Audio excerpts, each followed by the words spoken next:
Title: Love at First Sight. Author: Chi Sapphire. Genre: Romance, SPG. Paalala lang sa mababanggit sa video at kwentong ito ay isa lamang kathang-isip ng malikhaing author. Don't forget to like and follow ang aming page. Thank you. Chapter 1. Margarita Point of View. Trabaho doon, trabaho dito, trabaho kahit saan hanggat may pagkakakitaan kukunin at kukunin. Bata pa lamang ako ay ulila na ako at wala ng mga magulang na mag-aalaga sa akin ni isa walang gustong alagaan ako. Margareta. Pagtawag sa pangalan ko na agad kong nilingon iyon. Hinanap ko kung sino ito. Tanging sagot ko. May naghahanap sa'yo sa labas, saad ni Aling Armina nang lumabas ito mula sa kusina.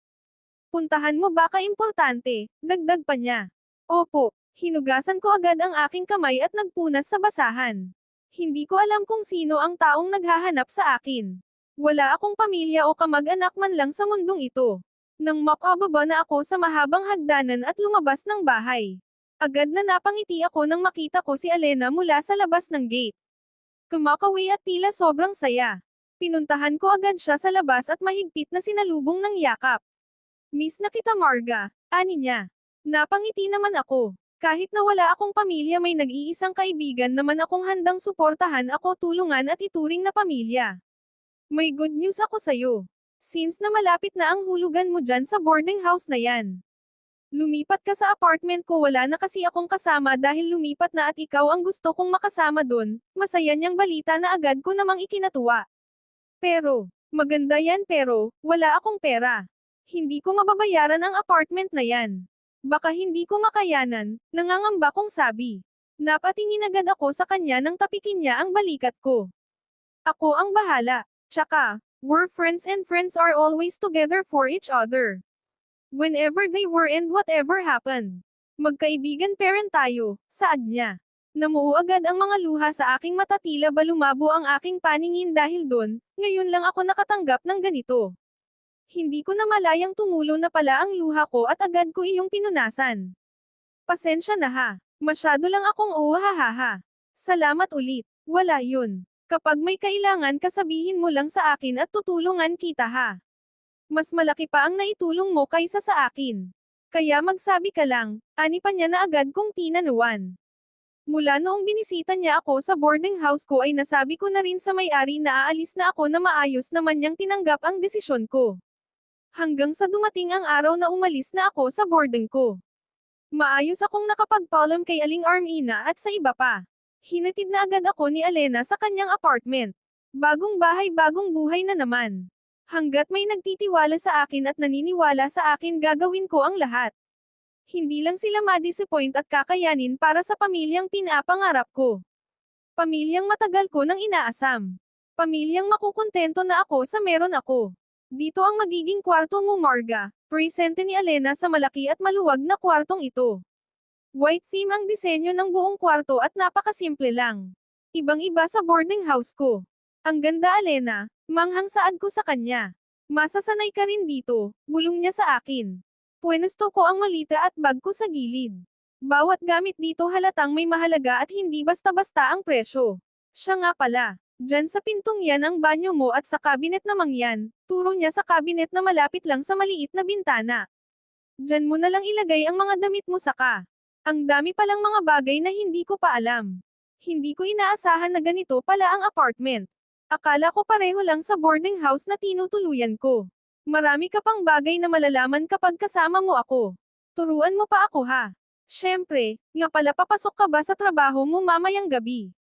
Tanong niya na agad kung tinanuan. Oo kailangan kong pumasok ngayon dahil payment namin. Ngayong araw, sagot ko. Tanong mo. Huminga siya ng malalim bago ako harapin. Hindi kasi ako makakauwi ng maaga dahil doon muna ako mga magulang ko. Sinabi nila na doon muna ako kahit saglit lang kaya, pasensya kung hindi kita masasamahan ngayong gabi dito, paumanhin niya. Naintindihan ko. Tanging sambit ko lang sa kanya. Ang mga oras na bakante pa ako ay nilibot ko ang buong sulok ng apartment na ta. Marami rin akong natutunan lalong-lalo na sa mga appliances na hindi ko pa magagamit. Nagpaalam na rin si Elena na aalis na siya. Hindi naman ako takot na matulog nang ako lang. Mas nakakatakot kung may mga masasamang tao na nakaaligid sa'yo. 7:48 PM na nang ma-check ko ang wall clock sa pader. Kakagising ko lang mula sa pagod, hindi ko na malayang nakatulog pala ako pagkatapos ng pag-iikot dito. Nagpalit na rin ako ng damit para naman komportable ako. Nilock ko ang apartment gaya ng sinabi ni Alena. Nasa second floor ang apartment namin kaya mahaba-haba rin ang pagbaba ko nito. Dali-dali akong lumabas ng glass window at hingal na huminto saglit. Mali yata ang ginawa kong pagtakbo. Naglakad ako papuntang kanto. Bumungad sa akin ang makukulay at masisiglang mga ilaw na nakapaligid sa lugar na ito. Ibang-iba sa kanto ng dati. Matao, makukulay, maraming sasakyan at matataas na building ang lumitaw sa akin. Ibang-iba sa kinalakihan ko noon. Taxi. Tawag ko rito. Taxi. May huminto naman sa harapan ko. Pumasok na agad ako at tinuro kung saan ako ibaba. Putik. Napakabilis ng oras, malapit ng mag-alas 8. Mabilis ang naging takbo ng taxi. Kaya makalipas ang ilang minuto ay nakarating na rin sa wakas. Salamat po, Manong. Ito po ang bayad ko. Ani ko sabay abot ng bayad kay Manong. Salamat din po. Pumasok na rin ako sa loob. Makukulay na disco lights at malakas na beat ng music ang sumalubong sa akin. Medyo nasanay na rin ako sa ganito. Nakipagsiksikan pa ako sa mga lasing na tao at matagumpay na nakarating sa counter. Nandito ka na pala, saad ni Kristen. Pumunta agad ako sa waitress room. Nang makapasok ako, inilapag ko na kaagad ang bag ko at nagpalit ng uniform shirt para malaman nilang tauhan kami ng bar na ito. Pagkatapos kong magpalit ng damit ay dumiretso agad ako sa counter. Nandito na pala si Margarita, saad ni Chris, isa sa mga baklang kasamahan ko. Nagtaka naman ako dahil sa tono ng pananalita niya na tila bang may kailangan sila sa akin. Bakit? May naghahanap kasi kayo na customer. Yung nasuntok mo kagabi. Paliwanag niya. Gusto ka niya raw makausap at gusto rin na humingi ng tawad, saad pa niya. Napangiti na lang ako. Pakisabi na pinapatawad ko na siya, ani ko. Tumango lang si Chris. Kumuha na rin ako ng listahan para sa mga order nila. Ako na rin mismo ang lumapit sa mga customer. Huminga muna ako ng malalim bago sila lapitan, handa naman ako sakaling bastyusan nila ako. Good evening sir, may I have your order?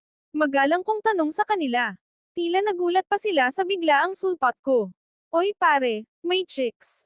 Sexy at maganda pa, saad nito at tumawa. Nakitawa rin ang ibang tatlo pa niyang kasamahan. May kailangan kayo sir? Tanong ko ulit. Miss, gusto namin ng isang case ng beer, lasing na pagkasabi ng lalaki. Agad ko namang inilista sa listahan ko. Miss, may experience ka na ba? Biglang tanong naman ng isa pa nilang kasamahan na ikinakunot ng noo ko. Ano yun? Experience? Taka kong tanong. Sabay silang natawa sa naging tanong ko. Parang naging inosente ako sa mga oras na yun. Experience? Yung may karanasan sa kama, mapang-akit nitong saad sa akin. May kung anong pandidiri ang naramdaman ko sa mga sandaling ito. Yun bang may nakapatong sayo at pinapasaya ka, saad pa ng isa. Dahil sa inis at irite sa kanila ay malakas kong naihampas ang hawak kong listahan sa mesa nila. Gulat ang mga ito. Gigil na gigil ko silang tingnan. Para sa kaalaman niyong apat, hindi ako tulad ng mga babaeng nakakasalubong na okay lang sa kanila bastyusan at pagsalitaan ng mga ganyan. Pues ako hindi. Hindi ako biyerang babae para ganituhan niyo ako. Mga bastos. Single ko at may diing saad sa kanila. Kinuha ko agad ang listahan at bawat hakbang na hinahakbangan ko ay mabibigat. Buwisit na mga taong yun. Hindi ko basta-basta binibigay kung sino ang kayamanan na matagal ko nang iningatan. Tanging sa magiging asawa ko lamang. Siya lang. Sa sobrang irita at pagkainis ko ay hindi ko napapansin ang dinadaanan ko. Kaya hindi ko sinasadyang mabangga ako sa di ko kilalang tao at naramdaman ko pa ang pagkabasa ng aking damit. Puta, walang hiya, single ko. Chinek ko ang nabasa kong damit at inamoy ito. Amoy alak pa. Wala ka bang mata para tumingin sa dinadaanan mo? Para kang anak ng may-ari nito Nakayuko kong saad habang pilit na pinupunasan ang damit ko. It's not my fault, it's yours. Malalim nitong sabi at napakalamig pa ng boses nito. Napaangat na lamang ako dahil doon at nanlaki pa ang aking mata sa bumungad sa akin. Magkasalubong ang dalawa nitong kilay na nakatingin sa akin. Wala din itong emosyong pinapakita sa akin at wala akong pakidon. So, ikaw pala ang bumangga sa akin at nagtapon ng alak sa damit ko. Tingnan mo ang ginawa mo sa akin. Matari kong sambat sa kanya. Kinakabahan man ako ay nagawa ko paring masabi iyon sa kanya. Sa kanyang pananamit ay halatang mayaman at may koneksyon. Ilang segundo akong naghintay ng sagot ngunit sumenyas lang ito sa kanyang mga tauhan na nasa likuran at nakasuot pa ng itim na suit. Take it, sabi nito na agad namang kinuha ng tauhan niya. So, agaw atensyon niyang sabi na ikanatingin ko sa kanya. Do you have something to say more? Tanong pa niya na agad kong inirapan. Hindi ko siya sinagot at nagpatuloy ako sa paglalakad. Iniwan ko siya dun. Nang makalapit ako sa counter ay agad kong binigay kay Kristen ang listahan. Si Irene muna ang maghahatid sa table 13 ng order nila, magbibihis lang ako ng damit, mahinahon kong paliwanag sa kanya. Bakit? May nakaaway ka na naman ba? Parang ganun na nga, sagot ko. Napabugtong hininga naman siya. Halatang pagod na sa kinatatayuan niya, nga pala nasa paligid ang pamangkin ni Mr. Felescano. Paki-assist na lang muna siya, ani niya. Sige, sagot ko. Dumiretso na agad ako sa waitress room at nagbihis.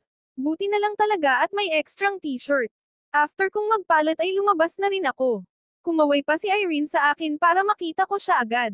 Morga, pwede bang pakibigay na lang to sa pamangkin ni Mr. Felescano? May mga order pa kasi, tsaka yung sa table 13 pinaalis na ng mga guard dahil sa ginawang kabastusan, ani niya. Agad ko namang kinuha ang hawak niyang tray. May itinuro pa siyang sulok ng bar. Sa may VIP seat ang pamangkin niya and he ordered that whiskey, kaya bilisan mo pa bago yun mawala ng gana, saad pa niya na agad ko namang pinuntahan.